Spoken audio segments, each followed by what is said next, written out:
9월 21일 수요일 아침 말씀 요한계시록 2장 8절 9절 자 함께 소리내서 10절까지 읽겠습니다. 요한계시록 2장 8절에서 10절까지 시작. 서머나 교회의 사자에게 편지하라. 처음이요 마지막이요 죽었다가 살아나신 이가 이르시되 내가 내 환난과 궁핍을 알거니와 실상은 내가 부요한 자니라. 자칭 유대인이라 하는 자들의 비방도 알거니와 실상은 유대인이 아니요 사탄의 회당이라. 너는 장차 받을 고난을 두려워하지 말라. 볼지어다 마귀가 장차 너희 가운데서 몇 사람을 옥에 던져 시험을 받게 하리니 너희가 10일 동안 환난을 받으리라. 내가 죽도록 충성하라. 그리하면 내가 생명의 간을 내게 주리라. 아멘. 네, 여기까지 읽겠습니다. 우리 요한계시록 말씀을 우리가 보면서 소아시아의 조대기에 있었던 7교회를 향한 말씀, 그 말씀의 기록들을 보면서 지난 시간까지 에베소 교회에 주시는 칭찬과 책망, 특별히 에베소 교회에 주신 책망의 말씀은 너희가 처음 사랑을 잃어버렸다. 너희가 처음 사랑을 버렸다 하는 내용에 대해서 말씀을 나눴습니다. 오늘 이어지는 말씀을 읽은 본문의 말씀은 서머나 교회에 보내는 말씀입니다. 서머나 교회. 우리가 이 서머나 교회는요, 7교회 가운데 칭찬만 받은 교회예요. 빌라델비아라고 하는 교회가 또 나중에 나오게 되는데, 이 두 교회가 칭찬을 받는 교회인데, 자, 이 서머나 교회에 대해서 조금 말씀을 드릴게요. 이 서머나 교회가 있었던 그 도시는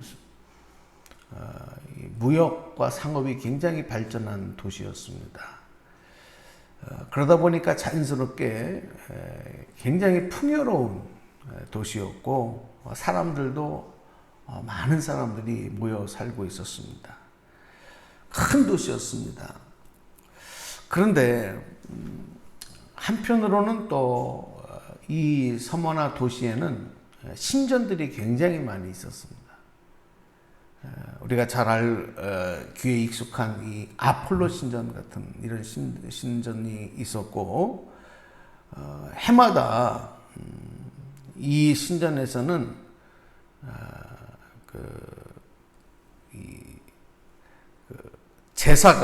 신전 제사가 아주 장엄하게 드려지는 일들이 정기적으로 있었고, 또 황제를 신으로 숭배하면서 황제 숭배가 아주 많이 일어났던 도시가 바로 이 서머나 도시입니다. 그곳에는 또 유대인들이 많이 살고 있었어요. 그 유대인들이 이 도시의 상권을 거의 잡고 있었습니다. 그렇기 때문에 이 유대인들은 다 잘 사는 사람들로 이렇게 봐도 무난합니다. 자, 그런데 이런 도시에 그리스도인들이, 예수 믿는 그리스도인들이 있었는데, 그들은 상대적으로 굉장히 고통을 당했어요. 어려움을 당했어요. 일상적인 삶에서도 그 화려하고 부자이고 풍요로운 도시에서 가난한 자들, 그리고 상대적으로 기회를 박탈당하고 또 박해를 당하고 이런 사람들이 그리스도인들이었다는 거예요. 이런 화려한 도시의 삶에 비해서 그리스도인들의 삶은 대단히 초라했어요. 가난하니까. 그래도 어떻게 그런 상황 속에서 이 서문학교회와 성도들이 주님께 칭찬을 받는 그런 교회가 될 수 있었을까? 우리가 관심 있게 봐야 되죠. 예수님은 먼저 그런 교회를, 또 그 교회의 지체로서 교회를 이루고 있는 성도들을 칭찬하시고 격려하셨습니다. 칭찬하시고 격려하셨다고 하는 것은 주님께서는 이런 교회를 원하시는구나. 주님께서는 이런 성도들의 모습을 기뻐하시는구나 하는 것을 우리가 또 상대적으로 알 수 있는 내용이거든요. 그 중에서 이제 오늘 한 가지 말씀드리고 싶은 것은 9절에 있는 말씀이에요. 9절 한번 말씀 다시 보실게요. 자, 소리내서 읽어보겠습니다. 시작. 서머나교회 사자에게 편지하라. 처음이요 마지막이요 주 같다 살아나신 이가 이르시되. 9절 시작. 내가 내 환난과 궁핍을 알거니와 실상은 내가 부요한 자니라. 자칭 유대인이라 하는 자들의 비방도 알거니와 실상은 유대인이 아니요 사탄의 회당이라. 아멘. 자, 특별히 앞절에 있는 말씀, 내가 너희들의 환난과 궁핍을 알거니와 그랬어요. 아까 제가 말씀드렸던 내용이죠. 그들이 생활적으로 어려움을 당했던 걸 주님이 아신다는 거예요. 여러분, 우리에게 가장 큰 위로와 가장 큰 소망은 주님께서 아신다는 것입니다. 주님께서 아신다는 거예요. 주님께서 그 내용을, 모든 내용을 주님이 알고 계신다. 이게 우리에게는 얼마나 큰 소망인지. 여러분, 사람이 어떻게 다 알겠어요? 사람들이 어떻게 우리들의 삶에 우리의 그 속마음을 다 일일이 헤아리겠어요? 그러므로 사람에게는 인정을 받고 칭찬을 받는다 하더라도 그것이 일시적인 거예요. 그거보다 더 많은 것들이 실망하는 거예요. 알아주지 않는 거예요. 모르는 거예요. 우리가 같이 생활하는 가족들끼리도, 부부끼리도 서로의 수고를 다 몰라요. 다 그것을 일일이 헤아려서 인정하고 칭찬하는 일이 어려워요. 그러니까 위로를 얻는 것보다는 상처받는 게 더 많은 거예요. 실망하는 게 더 많은 거예요. 그런데 우리 주님은 아니에요. 주님은 모든 우리의 사정과 형편과 우리의 중심을 보시는 능력의 주님이시기 때문에 우리가 겪는 어려움과 우리의 진심과 우리의 수고와 헌신을 주님이 아신다. 여러분,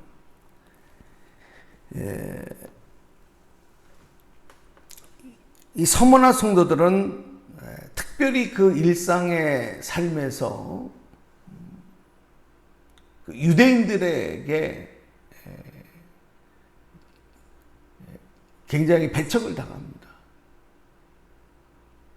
그러다 보니까 그들이 상권과 물권을, 부유함을 유대인들이 다 쥐고 있기 때문에 굉장히 가난에 시달리고 있었거든요. 경제적인 어려움.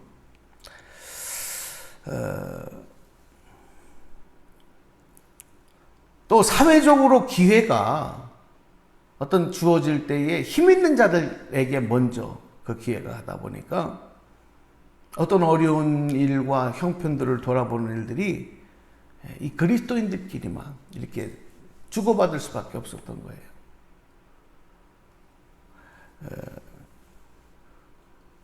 더 본질적인 문제는 뭐냐면 사회적인 그런 어떤 계급의 층도 마찬가지로 하층민들이 더 많았어요. 그리고 종이나 노예와 같은 이런 신분들을 가진 사람들이 그리스도인들로서 더 많았던 것입니다. 그러니까 당연히 가난할 수밖에 없죠. 힘이 없을 수밖에 없어요. 사회적으로.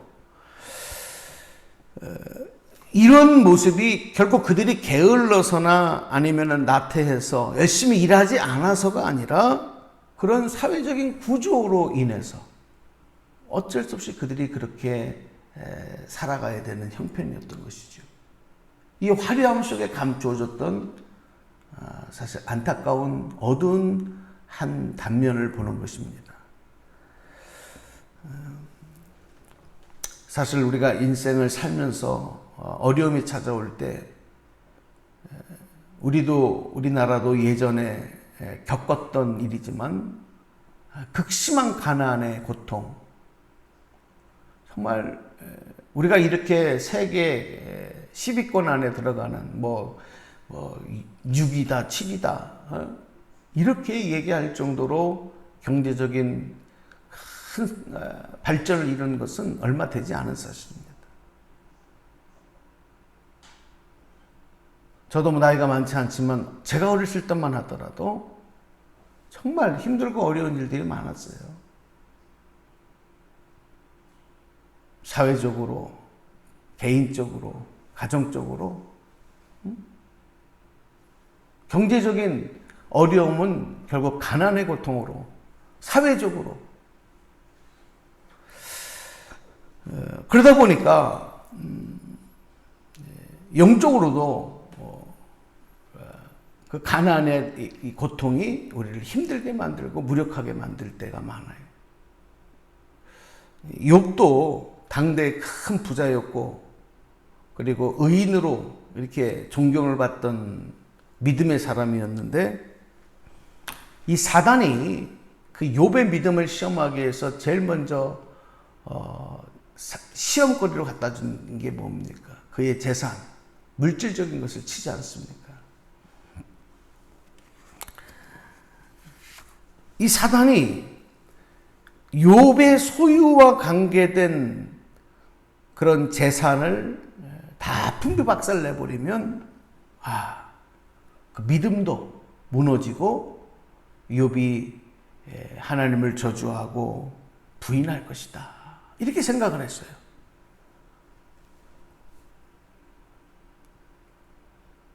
그런데 욥이 막상 그런 어려움에 빠져 있었을 때 욥은 주님 부인하지 않습니다. 자녀들을 다 잃어버려요. 건강을 다 잃어버려요. 물질을 다 잃어버려요. 그런데도 우리가 욥의 위대한 고백을 욥기에서 읽지 않습니까? 주신 이도 여호와이시오 취하신 이도 여호와니시라. 주신 분도 여호와시고 가져가시는 분도 여호와시다. 이런 고백을 하는 거예요. 믿음 아니면 할 수 없는 고백 아니겠습니까? 예수님께서 공생애를 시작하실 때 마태복음 4장 보면은 지금도 이스라엘에 보면 시험산이라고 하는 그런 산이 있습니다. 예수님께서 40일 동안 금식하시고 나서 이제 사단에게 시험을 받으신 일이 있었습니다. 우리가 잘 아는 것처럼 그 시험 가운데 첫 번째 시험이 뭡니까? 물질에 대한 시험. 물질을 가지고 시험하는 거예요. 이 돌들을 가지고 떡을 만들라. 이 떡이라고 하는 것은 단순히 한 끼 시장기를 해결하는 음식에 불과한 것이 아니라 이 땅에 살아가는 우리 사람들의 물질과 관계된 시험, 이것을 대변하는 것이거든요. 그때 예수님이 또 말씀으로 그 시험을 이겨내지 않습니까? 뭐라고 말씀해요? 사람이 떡으로만 살 것이 아니요 살아계신 하나님의 뭐로 산다고요? 말씀으로 사느니라. 할렐루야. 그리고 사단의 시험을 이겨내신 내용을 우리가 잘 알고 있습니다. 그렇습니다. 물질, 재물, 우리가 먹고 사는 것, 이것은 하나님께서 우리에게 주시는 축복의 수단일 수 있어요. 그 예수 믿고 우리가 물질의 복을 받는 것 참 큰 복입니다. 예수 믿고 부자 되세요. 예전에 이런 얘기 많이 했어요. 그렇습니다. 예수 믿고 가난을 떨쳐버리고 물질의 풍성함을 이루는 우리 믿는 우리에게도 그런 하나님의 복과 은혜가 넘쳐나기를 소망합니다. 이것은 잘못된 믿음이 아니에요. 정말로 그렇게 주시거든요. 그런데 반대로 또 한편으로는 이 사단의 가장 우선적인 공격이 이 물질의 문제. 그리고 흔들어 놓고 어렵게 하려고 하면 이 경제적인 문제를 치는 거예요. 지금 여러분 전 세계가 이 팬데믹 코로나로 인해서 많은 어려움 가운데 제일 먼저 우리가 당하는 게 뭐예요? 건강과 안전. 그렇죠? 그게 제일 먼저 우선적인 보호의 대상이었지만 그 다음에 찾아온 게 우리 다 경험했지만 경제적인 위기가 찾아와요. 그러니까 나라에서 막 돈을 그냥 주잖아요. 막 돈들을 뿌리잖아요. 왜? 경제를 살려야 되니까. 그냥 막 국민들에게 돈을 주는 거. 우리나라만 그런 게 아니에요. 미국 같은 나라, 뭐 다른 나라 다 마찬가지입니다. 이걸 공적 자금이라 그러잖아요. 그냥 막 나라에서 돈을 찍어서 그냥 막 갖다 줘요. 그리고 그걸 이겨냈어요. 그 다음에 찾아온 것도 뭐예요? 또 경제적인 위기예요. 왜? 그렇게 돈을 많이 뿌려서 막 그냥 주다 보니까 지금 인플레이션이 왔어요. 물가가 폭등하고. 지금 전 세계가 몸살을 앓고 있는 거예요. 그렇습니다. 이 영적인 어려움과 삶의 위기가 찾아올 때 지금 우리가 눈으로 보잖아요. 국가적으로도 마찬가지고 시대적으로 마찬가지고 이 경제적인 위기. 이거는 사단이 공격하는 공격의 일순이다. 그래서 우리가 신앙생활을 하는데 이게 걸림돌이 되기도 하는 거예요. 사단이 우리를 넘어뜨리게 하게 하는 이런 일들을 지금 이 버가모 서문학교의 교인들이 매일매일 삶 속에서 겪고 있는 문제였던 거지. 어떤 사람은 물질이 너무 많아서 교만해지고 하나님을 멀리하는 사람들. 반대로 어떤 사람은 너무 살기가 어려우니까 일하지 않으면 살 수 없으니까 생활하기 어려우니까 가난 때문에 물질의 궁핍감 때문에 또 온전히 신앙생활하기 어려워하는 분들도 있어요. 그러나 중요한 거는 오늘 결론에 말씀드리겠습니다. 재산이 많다, 물질이 많다, 적다의 내용은 믿음을 지키고 신앙생활을 하는데 방해물일 수도 있고 또 그것이 축복의 기회도 될 수가 있고 이 문제, 물질의 문제를 극복해야만 이겨내야만 뛰어넘어야만 주님께 칭찬받는 온전한 성도, 주님의 자녀들이 될 수 있다는 것입니다. 여러분 오늘 그래서 저는 우리가 이 욥이 고백했던 그 고백이 그리스도인들의 물질관 이것으로 분명히 정립되어 있어야 돼요. 주신 이도 하나님이시고 취하실 분도 하나님이시다. 할렐루야. 물질만이 아니죠. 모든 것, 생명과 모든 것들이 다 마찬가지죠. 주신 이도 주님이시요 취하실 이도 주님이시다. 이 믿음으로 무장했던 서문학 교인들처럼 진정한 주님께서 인정하시는 부유한 자, 믿음으로 승리한 자는 물질을 뛰어넘는 믿음으로 주님과 더 돈독한 그런 관계를 통해서 또 다른 것으로 충만하게 채움받는 그렇게 그 믿음으로 살아가는 성도들을 가리킨다.